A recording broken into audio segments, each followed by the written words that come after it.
Y nada, Miguel, entonces continuamos con el doctor Gabriel. El espacio es todo tuyo entonces. Chao, Ionet. Bueno, contamos en este momento con la presencia, como ya hemos mencionado y ya podemos observar, de Gabriel Becerra. Gabriel Becerra es actualmente representante a la Cámara por el Pacto Histórico. Su origen es el Partido Comunista y la UP. Y bueno, hay un tema que para nosotros es central, que es el tema de la discusión, el debate nacional sobre el proyecto de ley que ha presentado el gobierno, a iniciativa del gobierno nacional para digamos, garantizar o fortalecer el carácter de derecho fundamental de la educación.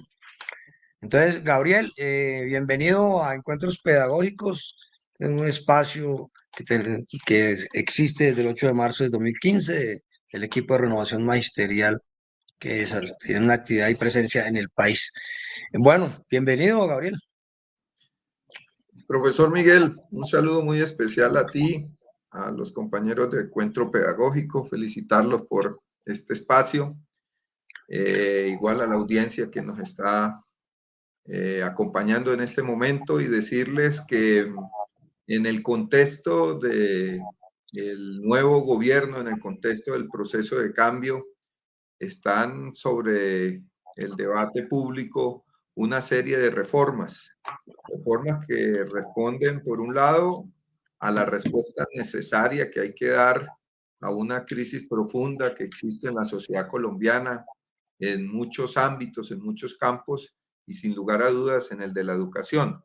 Nosotros llevamos décadas de aplicación de una concepción, de un modelo, no solamente de tratamiento al derecho a la educación, sino a los derechos en general, que es el enfoque neoliberal que ha pretendido descargar la responsabilidad del Estado, trasladarla a los sectores privados, castigar los derechos del magisterio, impedir que un derecho tan importante en la sociedad contemporánea como es el derecho a la educación, que nos permite fortalecer un pilar que es esencial en la transformación democrática de la sociedad, que es el conocimiento.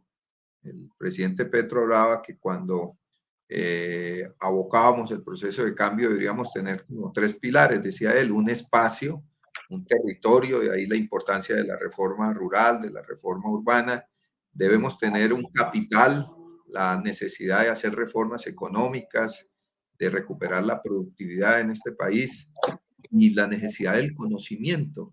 Una sociedad, un Estado que renuncia a fortalecer la educación está renunciando a un eje estratégico de su soberanía y de su perspectiva futura.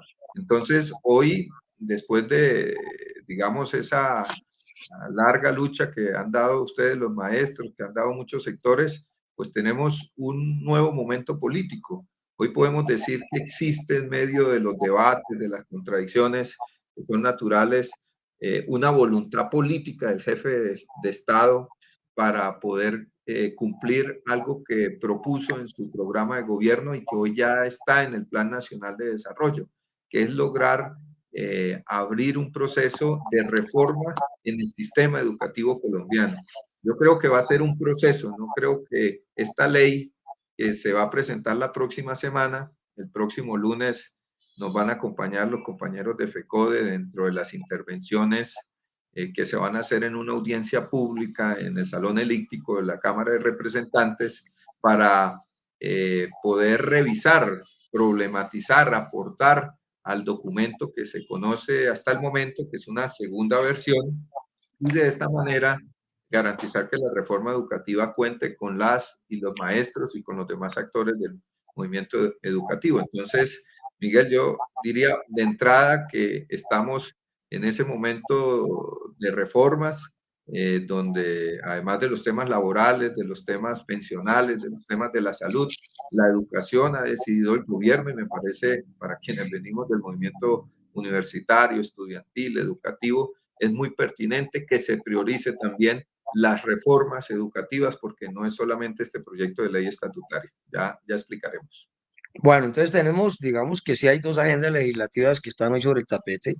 Una regresiva, que es las que están expresas ahora el proyecto de ley de la senadora Paloma Valencia, la de bonos escolares. Tuvimos una buena conversación con Gabriel en la otra cara de la moneda, en una discusión con doña Paloma Valencia sobre el particular. Creo que nos fue muy bien, Gabriel. Y en segundo lugar, pues el proyecto de ley que pretende prohibir el derecho a la protesta, no a la huelga, porque los maestros no hacemos huelga, sino hacemos paro, pero el derecho a suprimir el derecho a todo tipo de protesta. Hay unas propuestas de carácter regresivo y hay unas propuestas que ya una tuvo su fortuna y es ya la ley sobre la matrícula cero. Hay una propuesta de reformar la educación superior que ya está el texto en discusión. Pero esta propuesta, este proyecto de ley tiene una circunstancia y es que la iniciativa del gobierno se debe plantear se debe erradicar esta semana que viene, El 7, el la 7. propuesta es que sea el 7, entiendo. Entonces nosotros tenemos pues algunas preocupaciones sobre el particular. Entonces yo creo que, porque creemos que, cuando digo nosotros es FECODE, es decir, el Comité Ejecutivo de FECODE ha observado que el texto requiere ser fortalecido en varios aspectos y pues no se trata de adelantar aquí el debate del lunes, pero sí hemos planteado al Ministerio de Educación de manera formal la necesidad de fortalecer ese texto, primero en el carácter de derecho fundamental de la educación y segundo, en que no quede por debajo de las conquistas de la Ley 115 del 94 en las diferentes áreas, niveles y modales educativas que están allí consignadas. Y tercero, pues hay un tema central, aunque no es materia del derecho de la ley, que es el tema de la financiación. Pero ahí sí preguntaría, Gabriel, ¿qué impacto realmente puede tener los aportes y la audiencia pública que hagamos el lunes hacia fortalecer el proyecto antes del 7, es decir, el proyecto que finalmente se radique? Porque para nosotros tenemos más el planteamiento con otros sectores de la comunidad educativa que pudiéramos abrir un debate mucho más amplio, así nos demoramos en recar el proyecto, pero bueno, eso son cosas de la lucha política. Entonces miraremos si es posible lo primero, ir más allá del 7 y si no es posible, qué efecto tendría realmente el debate que podemos desarrollar en la audiencia el lunes para que eso se vuelva un texto mucho más fortalecido.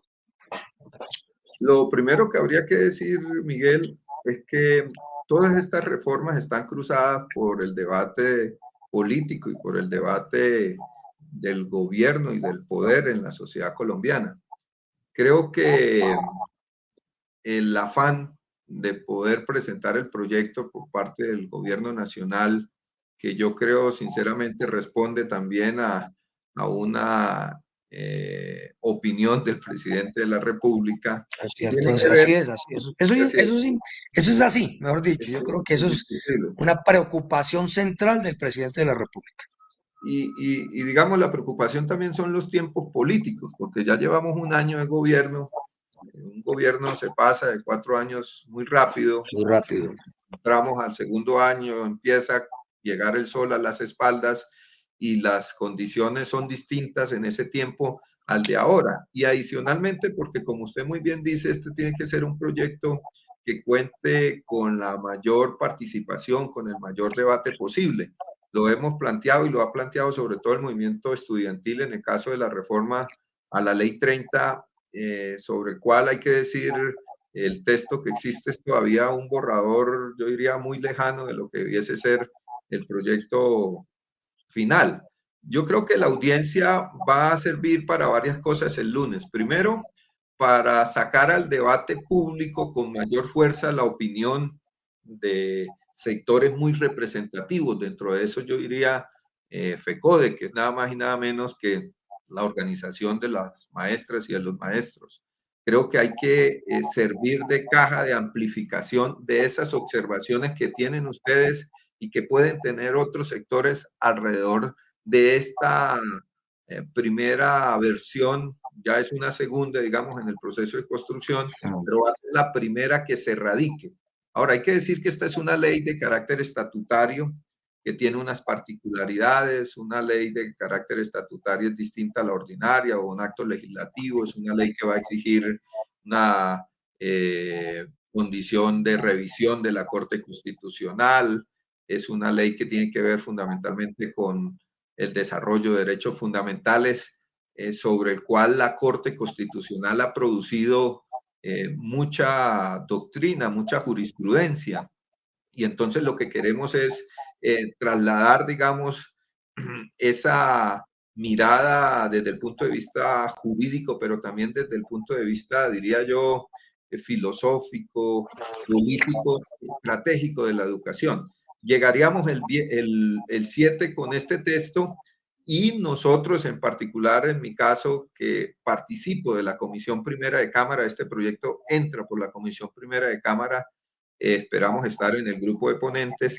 Lo que voy a trabajar es por traducir los aportes que se hagan de los maestros, de los estudiantes, de los trabajadores, de centros de estudio, en proposiciones concretas, Miguel, que permitan modificar el articulado donde sea necesario. Entonces yo creo que hay que trabajar en esa lógica de abrir el debate, de enriquecerlo, creo que es el propósito también del ministerio, de la ministra, y traducir eso en el articulado a través de proposiciones y de otras modificaciones que sean posibles. El Congreso, de todas maneras, pienso yo, en este caso puede tener posibilidades de construir consensos. Esta es la ley estatutaria que no va a entrar en detalles que nos gustaría que entrara en una ley ordinaria, pero el proyecto mismo dice, sobre todo porque el proyecto, que son 6 capítulos, 30 y pico de artículos, en alguna parte, cuando habla de los objetivos de materializar los derechos fundamentales a la educación inicial, a la básica y media, a la educación superior, habla de unos tiempos. Para esos tiempos dice que hay que expedir una ley ordinaria. Entonces tendríamos que mirar a ver qué se hace ahí. Y paralelamente, pues tenemos que mirar lo del Sistema General de Participaciones, tenemos que mirar otros aspectos. Hay otro proyecto que es el acto legislativo de modificación del artículo 67. Entonces, yo insisto mucho en la idea de proceso porque legislativamente hay varias iniciativas, pero también creo que el Ejecutivo puede hacer mucho sin necesidad de ley. Por ejemplo, cumpliendo con el pliego de peticiones que ustedes han presentado en los aspectos que no exigen iniciativas legislativas. Bueno, yo creo que quedan las cosas más o menos claras. El día lunes vamos a aprovechar a fondo la audiencia pública. El Comité Ejecutivo tendrá reunión en las horas de la mañana de FECODE. En la tarde, pues, se concentrará mucho más, de manera más consensuada dentro del Ejecutivo de FECODE, las propuestas que llevaremos a la audiencia pública. Creo que hay 2 etapas importantes que ha planteado Gabriel. Una es lo que se pueda resolver de manera previa a la radicación. Y lo otro, lo que va a ser parte de ya en el proceso de discusión parlamentaria una vez radicado el proyecto. En las 2 se pueden intervenir, por supuesto que siempre será mejor intervenir previamente para que los asuntos posteriores queden claros. Segundo, creo que está clara el sentido político en favor del derecho a la educación que tiene la iniciativa del gobierno, y creo que eso es. Tercero, compartimos una cosa. Una de las observaciones es que el proyecto se mete en algunos detalles que no corresponden al carácter de un proyecto de ley estatutaria. ¿Sí? Es decir, y si usted mete en un detalle, pues termina como respuesta, o se quita de eso o se termina poniendo la contra en el mismo texto, y sobre un texto muy largo. Por ejemplo, en alguna parte del proyecto asume o acoge una propuesta de carácter de orientación pedagógica, y eso es parte de las discusiones pedagógicas que no se pueden convertir en parte de una ley fundamental. Entonces, esto es un clave, es decir, que un proyecto de ley, en este caso de ley estatutaria, es una cosa muy sustancial, muy esencial, y que hay que, pues, tratar de suprimir pues lo que corresponde, como ya lo ha explicado Gabriel, a una ley ordinaria, y que además se evite, pues, presentarse a interpretaciones o a elevar a categoría de ley y de derecho fundamental concepciones pedagógicas que son materia de la libertad de cátedra.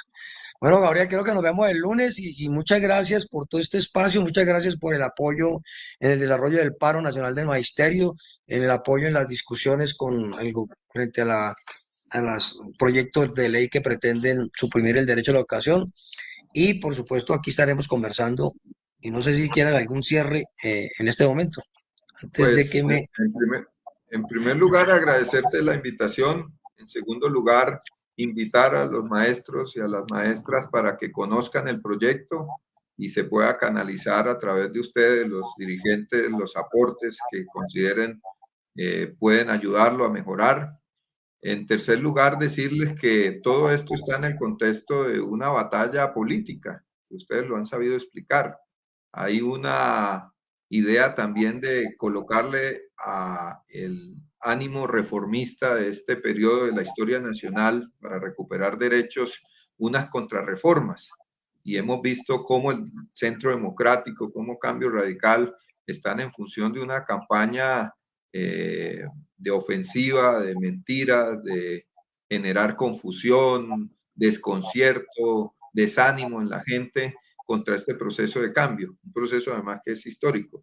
Yo lo que quiero decirles es que la reforma educativa, la reforma laboral, las reformas para la paz, todo lo que ayude a conquistar derechos será posible si, solo si hay respaldo popular. Tenemos un presidente que tiene la voluntad política, tenemos, a pesar de las limitaciones, unas vocerías en el Congreso, tenemos unas organizaciones, pero realmente las reformas que son el cambio dependen de ustedes, de los maestros y maestras, del pueblo colombiano, para que tengamos esas mayorías que en últimas definen los contenidos y las reformas. Entonces, esa es la invitación y con mucho gusto siempre estaremos contribuyendo a la reflexión en este espacio y en otros.